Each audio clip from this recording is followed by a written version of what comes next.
எல்லாருக்கும் ஆத்ம வணக்கம். இப்போ நான் சொல்ல போகிற விஷயம் ரொம்ப முக்கியமான விஷயம். ஏன்னு பார்த்தீங்கன்னா, இப்போ நம்ம நிறைய பயிற்சிகள்லாம் பண்ணுறோம். இந்த பயிற்சிகளில் பண்ணும்போது நம்மளால் சரியாக பண்ண முடியாது இல்லையா? இந்த பயிற்சிகளை நல்லா பண்ணணுன்னா ஃபஸ்ட்டு இந்த பஸ்திரிகா பயிற்சின்னு ஒன்று இருக்குது. கபாலபதி பயிற்சி உங்களுக்கு தெரியும், அதே மாதிரி பஸ்திரிகா பயிற்சி உங்களுக்கு தெரிஞ்சிருக்கும். இது ரெண்டுத்துக்கும் என்ன வித்தியாசம்னு சொல்லிடுறேன். அப்போ தான் பஸ்திரிகா நீங்கள் கரெக்டாக பண்ண முடியும். கபாலபதி பண்ணும்போது நீங்கள் மூச்சை வெளியே வேகமாக விடும்போது ஆட்டோமேட்டிக்காக காற்று உள்ளே போகும். அதாவது இந்த தொப்புள் உள்ளே போய் வரணும்.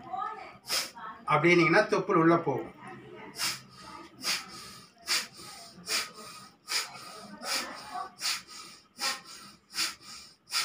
இது பேர் கபாலபதி.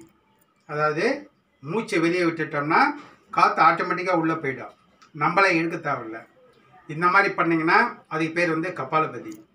பஸ்திரிகாவுக்கு என்ன டிஃப்ரெண்ட்னு பார்த்தீங்கன்னா, இப்போ நம்ம சாதாரணமாக மூச்சை இழுத்து விடுறோம், இயல்பாக அது நடந்துக்கிட்டு இருக்கு. மூச்சு இழுக்கிறோம் விடுறோம், மூச்சு இழுக்கிறோம் விடுறோம். இதையே கொஞ்சம் வேகமாக பண்ணிங்கன்னா அதுக்கு பேர் தான் பஸ்திரிகா. அதுக்கு பேர் தான் பஸ்திரிகா. மூச்சையே கொஞ்சம் வேகமாக இழுத்து விட்டிங்கன்னா அதுக்கு பேர் பஸ்திரிகா. அதாவது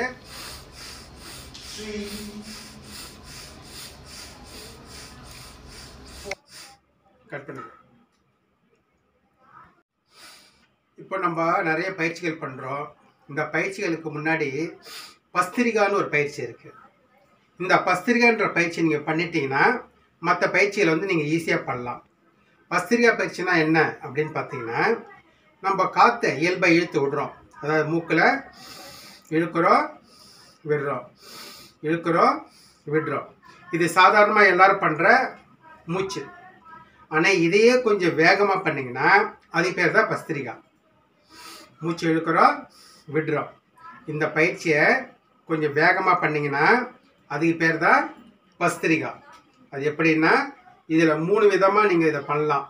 முதல்ல கொஞ்சம் ஸ்பீடு, அதை விட இன்னும் கொஞ்சம் அதிக ஸ்பீடு, அதை விட கொஞ்சம் அதிக ஸ்பீடு.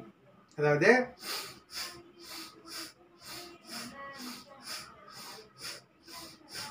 இது ஒரு டைப். அடுத்தது கொஞ்சம் சவுண்ட் அதிகமாக வரணும்.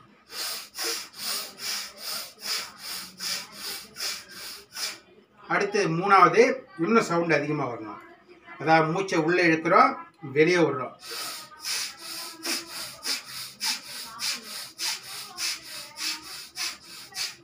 இந்த 3 பயிற்சி, இது பேர் தான் பஸ்திரிகா. இந்த பஸ்திரிகா பயிற்சியை பண்ணிவிட்டு அதுக்கப்புறம் நீங்கள் அஸ்வினி முத்ரா மற்ற பயிற்சிகள்லாம் இருக்குது இல்லையா, அதெல்லாம் நீங்கள் பண்ணலாம். இப்போது கபாலபதிக்கும் பஸ்திரிகாக்கும் என்ன டிஃப்ரெண்ட்டுன்னு பார்த்தீங்கன்னா, கபாலபதியில் மூச்சை வெளியே விடணும், ஆனால் நீங்கள் இழுக்கக்கூடாது, அதுவாக இழுத்துக்கும். கபாலபதியில் மூச்சை வெளியே விடுறோம், ஆட்டோமேட்டிக்காக அதுவே இழுத்துக்கும்.